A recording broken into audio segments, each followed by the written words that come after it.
Bismillahirrahmanirrahim. Dear fellows, Assalamu alaikum. Dear fellows, if you are a fresh graduate, you very lately have got your university degree and you are out for a job, this video can be very helpful for you. I am Samar Kamal Fazli. I am serving as Assistant Professor in Department of Humanities at COMSATS University, Lahore. And today I am going to tell you some basic tips on developing impressive, crispy, job-winning CVs and resumes for you.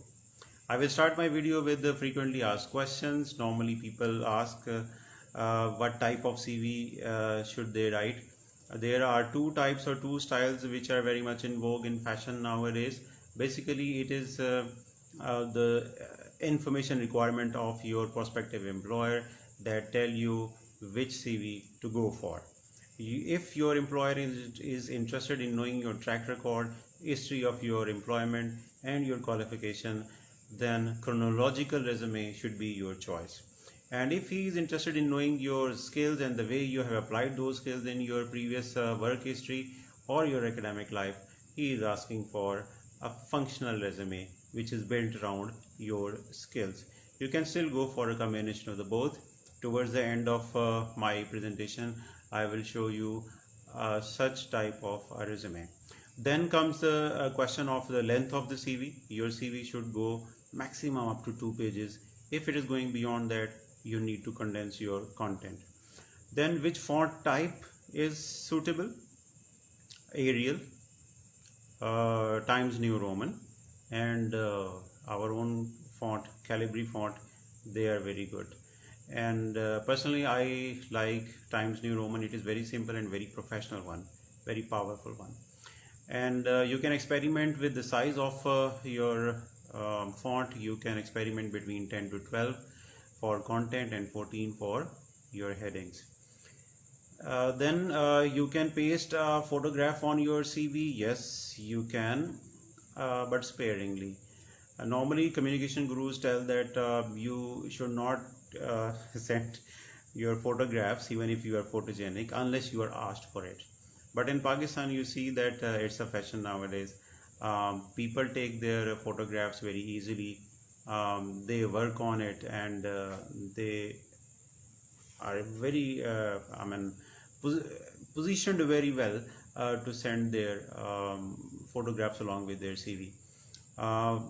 Whenever you are selecting a photograph, it must have a big cheesy smile on your face, because smile communicates energy, enthusiasm and commitment for getting the job. You can add colors to enhance the optical appeal as well. This has been a question for quite a long time, but you need to consider one thing. Your CV is going to be printed for your interview, and if you use too much colors and if the use of color hampers the readability of a printed version of your CV, then please stay away. I would recommend you need to go for simple black and white CV. Should I use tables in my CV? Yes. Not at all. Not at all. Students here tend to use tables to display their academic qualification, their education.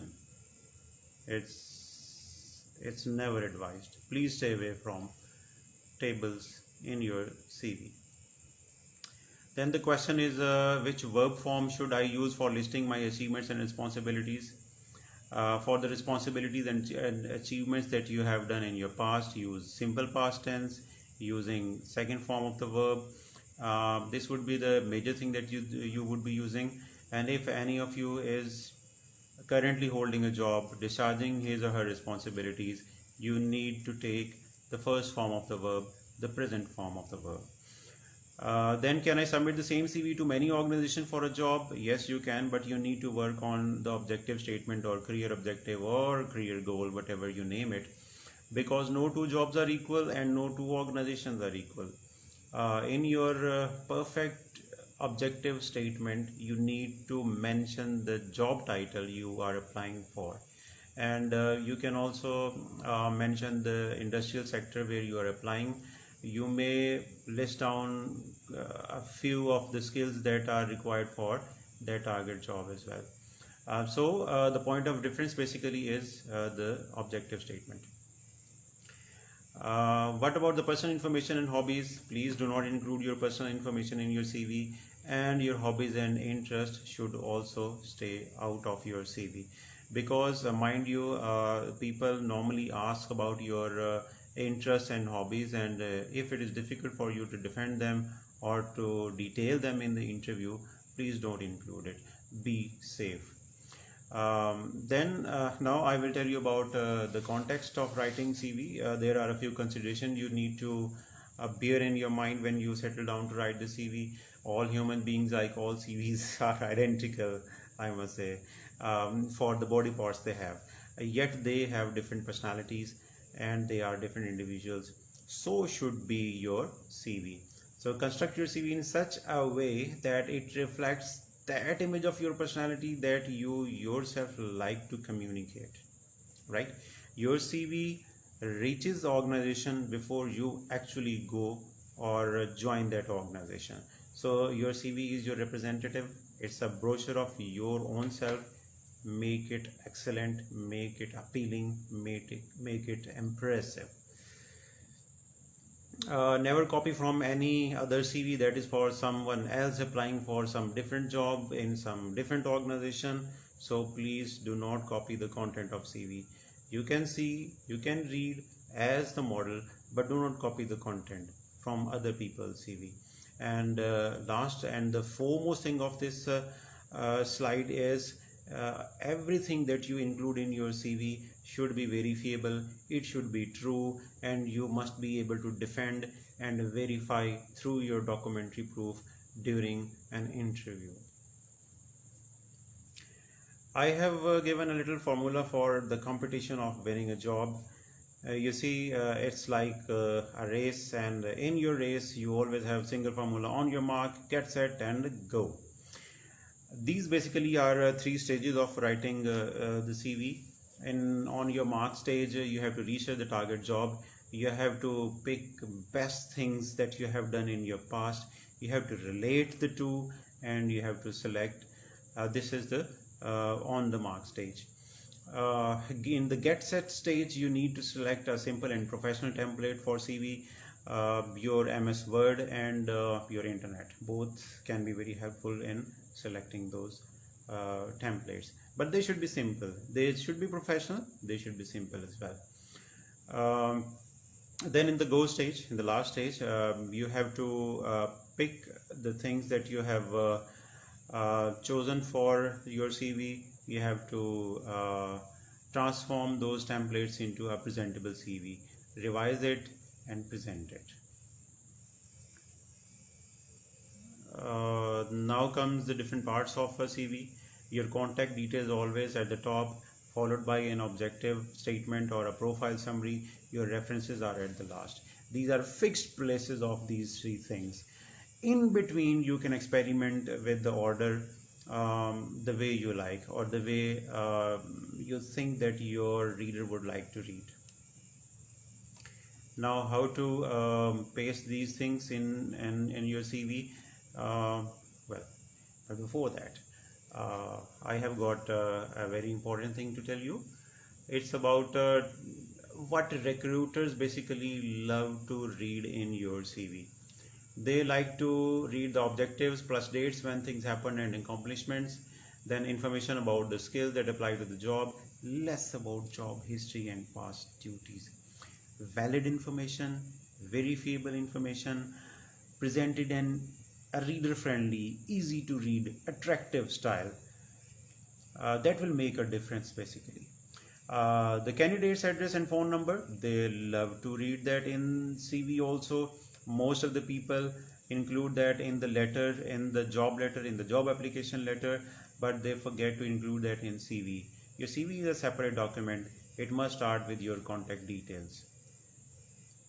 Then they say that, well, the applicant must realize that the employer is looking for red flags and making sure that there aren't any red flags on your CV. If you have any gap in your studies or in your employment, please explain it simply in a short statement.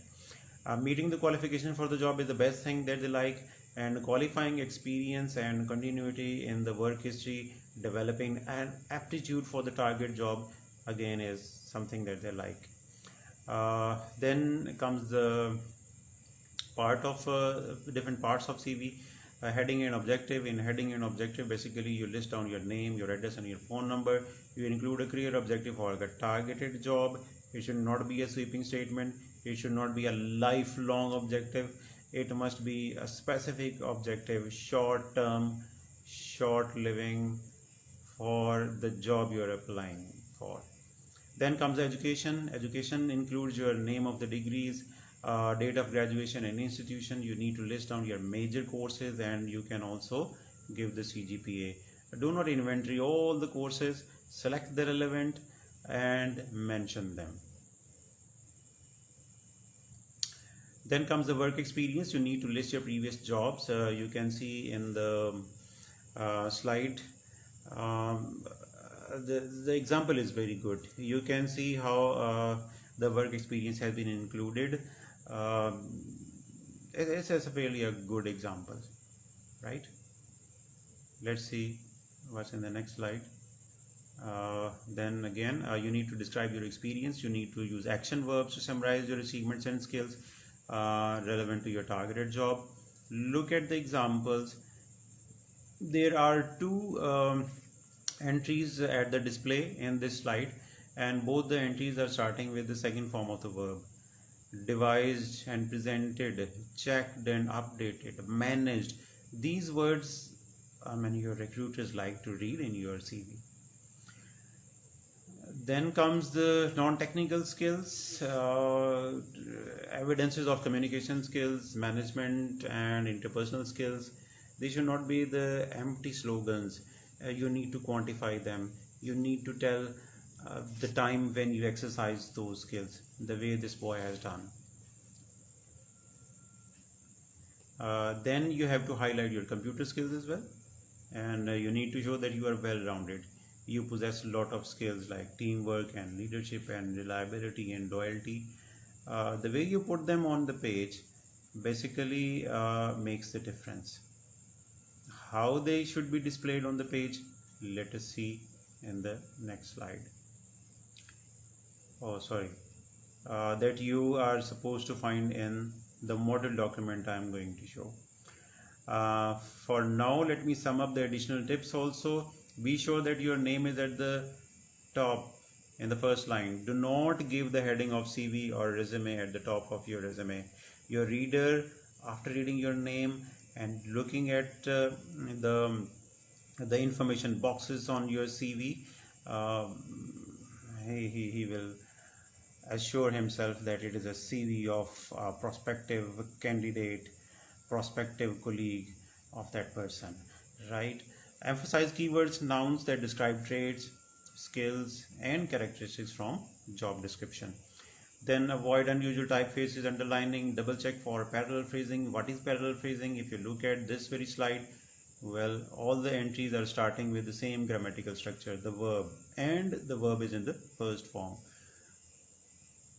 How many entries you make under a single heading, all those entries must start in the same grammatical structure.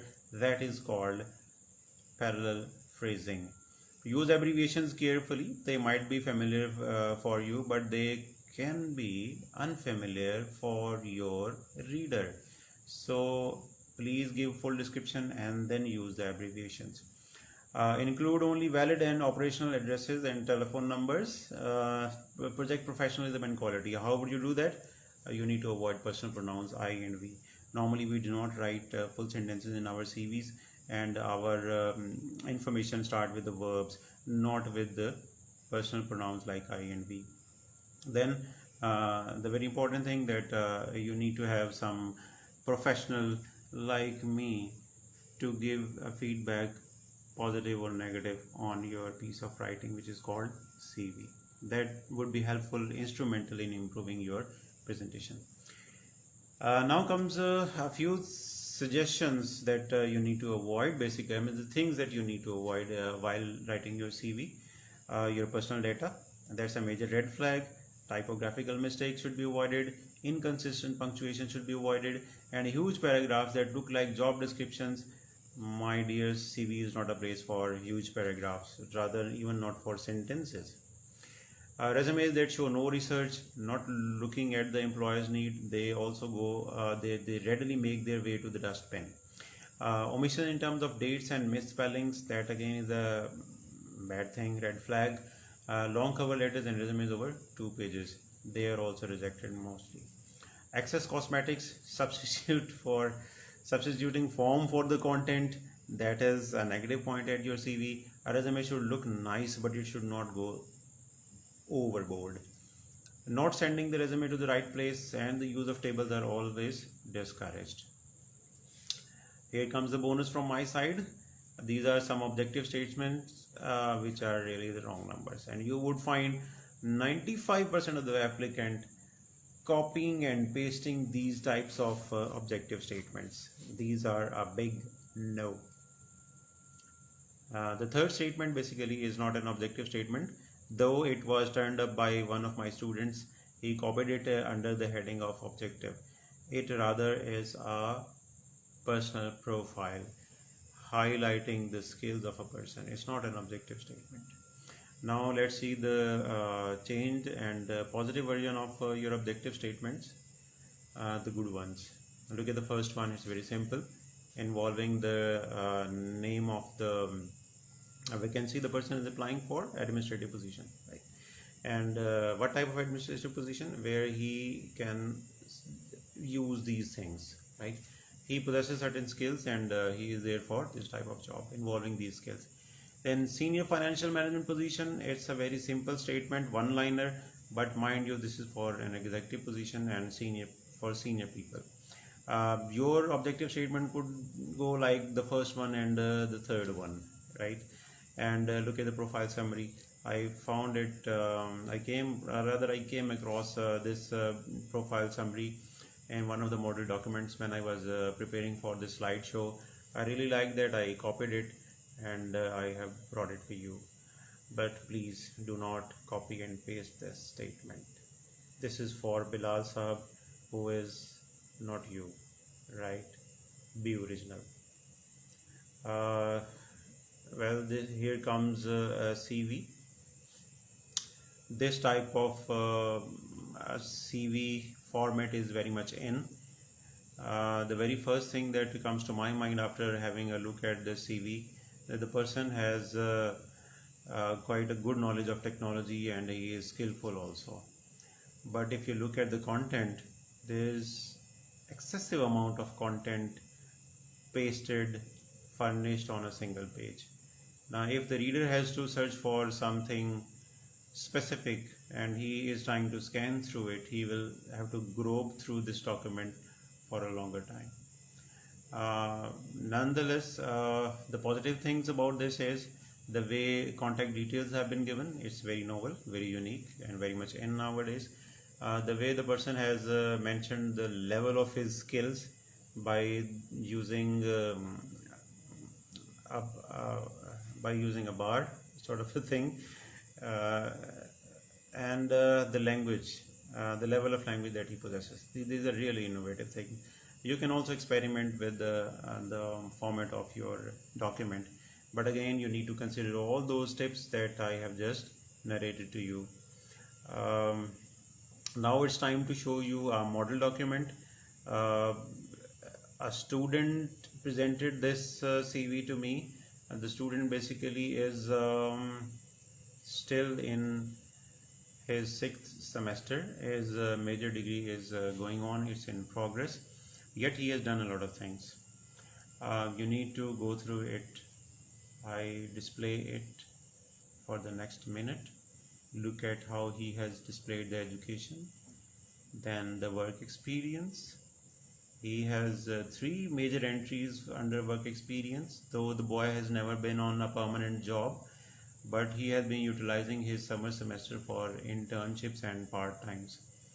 And all the things Rather, the relevant things and the major thing that the boy has been doing, he has pasted, he has furnished, he has showcased them with the help of action verbs. You will find the second form of the verb over there, and he has quantified all his data. He has given the figures also. They make the impression very powerful. If you further scroll down, you will find something related to IT skills here, and in between IT skills and education, work experience rather, I find an interesting heading. Look at this. Most of you people must have been doing all these activities that this boy has mentioned, but very few of you might have ever thought of including those CVs in your those activities in your CVs. Excellent. I really liked this part of this CV. Then IT skills and the way he has used and applied these IT skills, and towards the end, references. Whenever you are writing the references, actually you need to seek permission from your referees, whose name and job title and the contact details you are giving, and then be sure that the contact details and the information is updated, and your referees also know that you are furnishing their information as your referee in your resume. Otherwise things can go wrong as well. Well, dear fellows, I hope that today's quick rundown through tips of CV writing would help you.